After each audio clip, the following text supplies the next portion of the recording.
Good morning, everybody. Today I am doing a recipe from Garhwal, and I am doing actually a lentil bread, which is a lentil stuffed bread that we call paratha here. The kind of lentil that is used here is very, very different, and we actually don't get it everywhere, even here in India. It comes from Garhwal, so this is a Garhwali breakfast, delicacy or speciality, I would say. I'll show you the kind of lentil that is used, and it is called Gahat in Garhwali language, I would say. So in this plate, you can see this is Gahat basically, and it's a kind of lentil which is like small. I'll just switch on the light. Maybe it is like not really clear. Give me a second.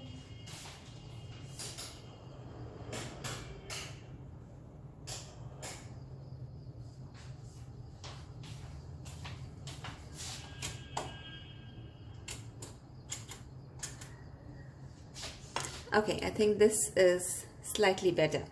So Gahat is a kind of lentil that I was telling you, and it looks like this. Small dark brown kind of beads, I would say. Now what I did, I had last night soaked about 1 cup of this lentil, and now it is nice and soft. I'm going to pressure cook it, in the sense like I'm going to cook this in the pressure cooker, but you can actually use a pot also to boil this.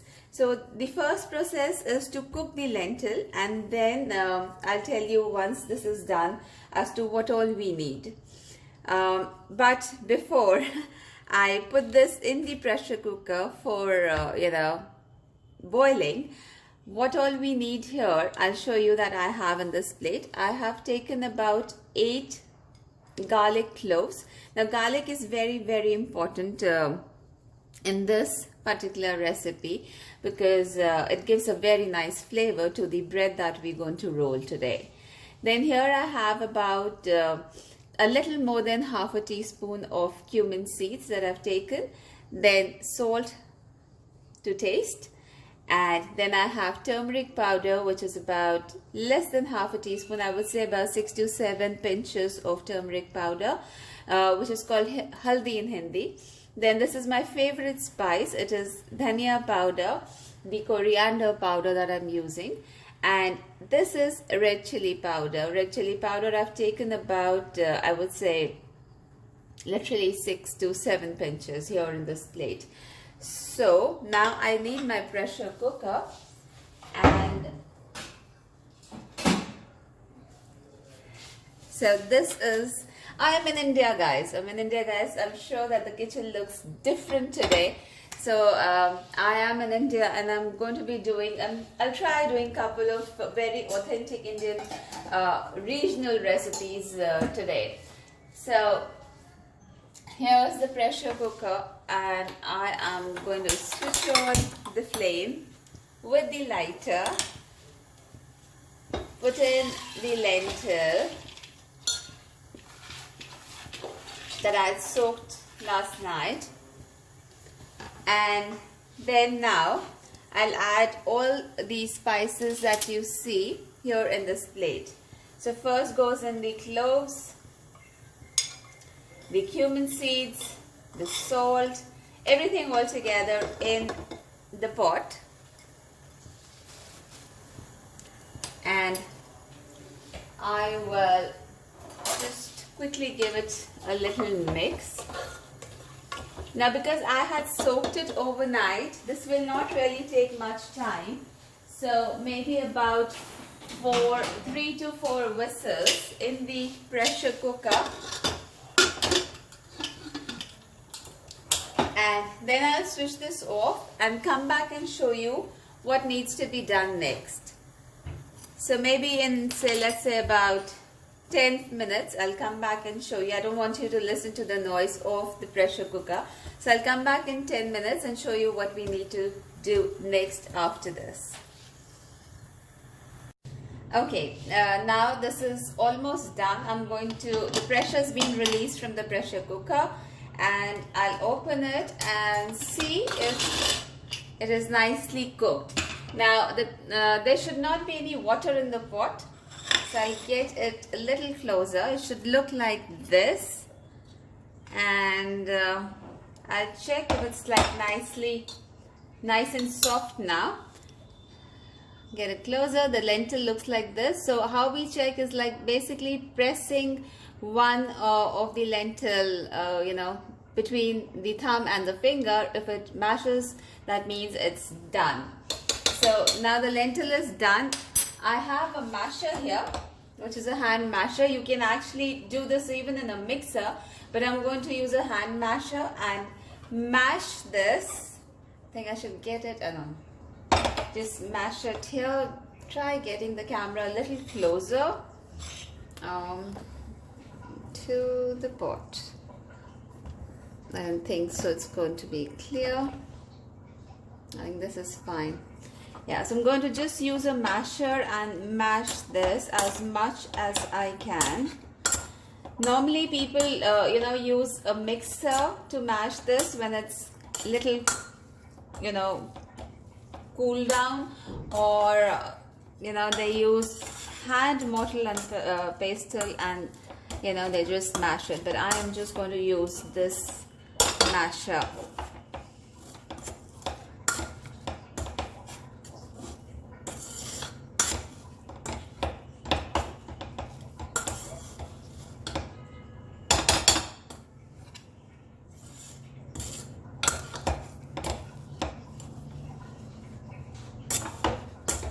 Just mash it nicely, not really into a paste. I don't really like it, making a powdery paste kind of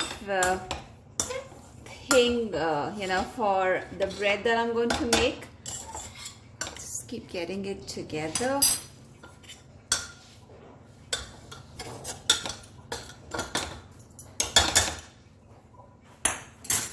So just use the masher like this and mash it as much as you can, or you can even, like I said, use a grinder. But the only thing is this, that we don't really get this lentil in UK, but it is absolutely delicious. It just tastes very different than any other lentils that we have here, even in the north for that matter. So I'll take out some in a spoon and show you. I've mashed it quite well, but kind of coarsely mashed it. So the texture looks like this. I'll take it out in a bowl for you to see it better.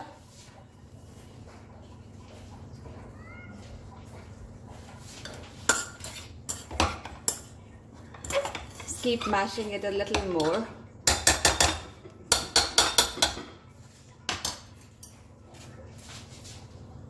Okay, so here I have a bowl.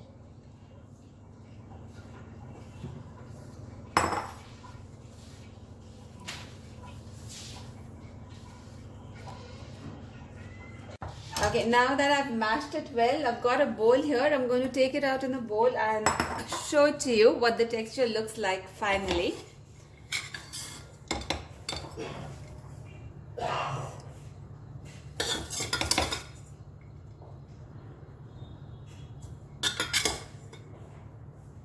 Now this is actually good enough for I would say for about 6 to 7 flatbreads that I'm going to make.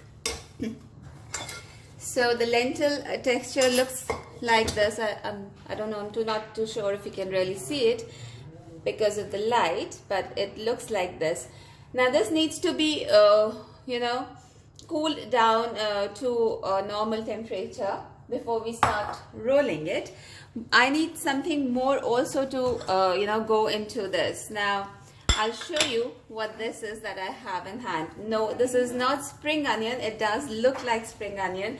This is garlic, And this is the garlic that is normally used in Garhwali dishes. So it is very easily available here everywhere in India. So we normally use this, but if you don't really have this, you can use the other garlic also.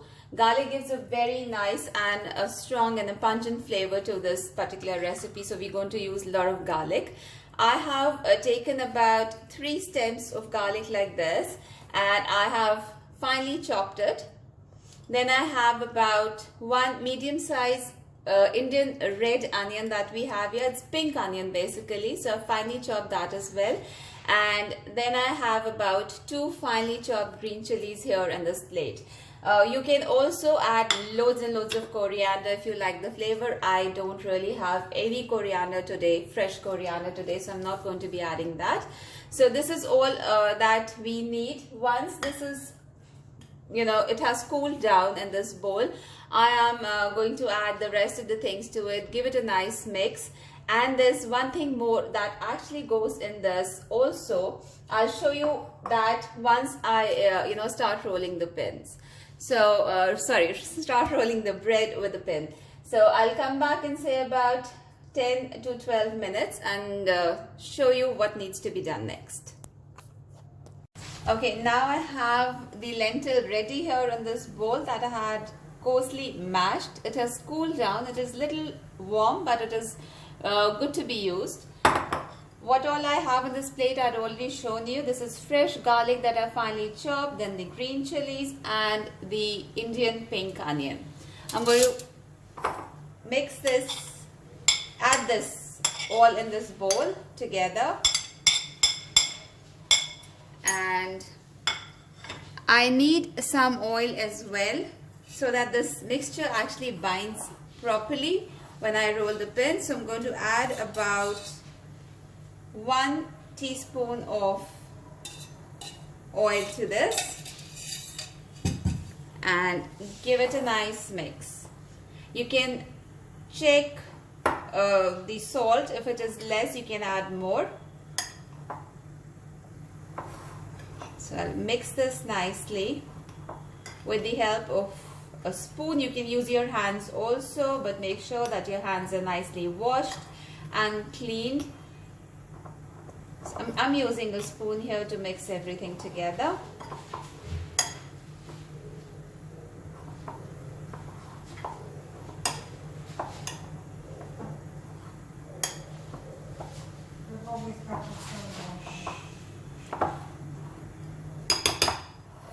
Now I'm going to take out this flat pan that I'm going to be using, which is called a tawa. This is iron tawa.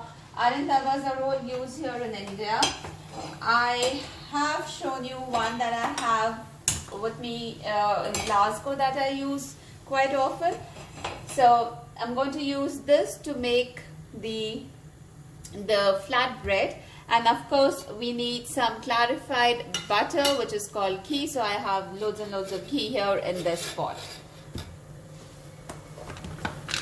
Then I have this dough that I had prepared in the morning. This is normal chapati dough, so you don't really need to do anything extra. The dough that you make for your chapatis can be used for this particular bread as well. I'm going to take some from this dough like this, make a ball between the palms, and in this plate I have some flour. This is whole wheat flour that we're using for the dough and to dust it as well. So I'll dust this nicely on the plate and then I'll roll it with the pin. I am not too sure if this is better. So I'm going to make a circle which is going to be of this size, and with the help of the spoon I'm going to take some mixture and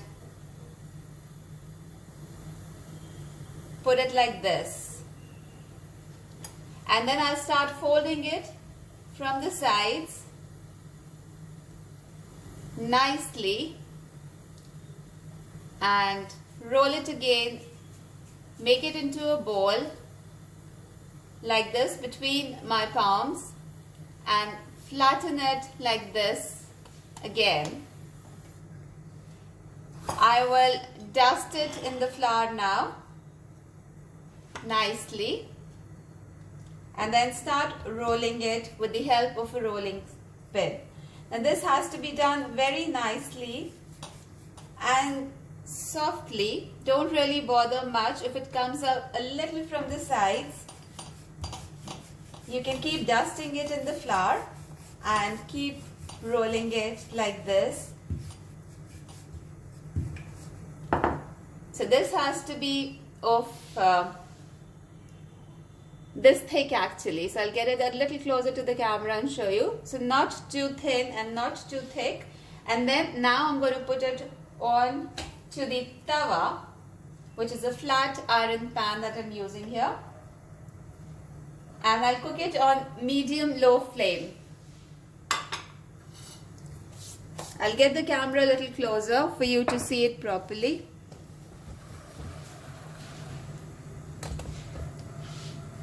I have my milk boiling in this pot on the other flame. And I have a flat spatula that I'm going to be using to flip it over. How do we normally check? I've told you earlier also I've done a lot of flat breads that I've done an aloo paratha for you. I've done a lot of flat breads. So how do we normally check this is from on this surface it kind of becomes little the dough gets cooked even on the outer surface, on the top surface. So to check that if it's done on the other side or not, I'm going to lift it like this gently and flip it over. Now you can see that there are nice golden dark brown bubbles on the side. So that means that it is nicely done on one side. And I flipped it over. So it is going to get cooked on the other side as well. I've taken some clarified butter and I'm greasing it nicely all over on one side like this, but gently and softly. We really don't press it hard. I'm going to flip it again and see if it is done on the other side. Now you can see that they're nicely, it's nicely cooked because you see these brown spots on the other side as well. I'm going to grease it on the other side as well with clarified butter. Make sure that you use only clarified butter because it gives it a nice rich flavor. You can have this bread paratha that we call it here in India in Hindi. You can have it with butter, you can have it with yogurt, you can have it with some Indian pickle or any chutney that you like. So I flipped it over again so that it gets nicely cooked in that clarified butter on the other side as well. And I'm gently pressing it on all sides now.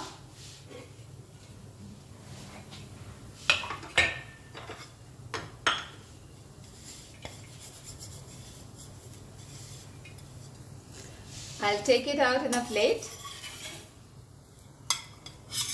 and show you and switch off the flame. So the Gahat Paratha, which is Gahat is also called Kulith, in Garhwal. So this is basically from there, and this paratha is absolutely delicious, and you must try it if you can manage this lentil somewhere, anywhere in the UK, or if you have friends who keep coming to India and we can ask them to get some for you. I am coming back to UK, but I'm overloaded with my luggage, so I'm not getting anything for anybody except things for myself. I hope you've enjoyed this recipe that I've done for you today. Please share it with as many people as you want. Click on the like button if you've liked it, and keep watching, and I'll come with another video soon in a day or two. Thank you for watching today. Bye-bye.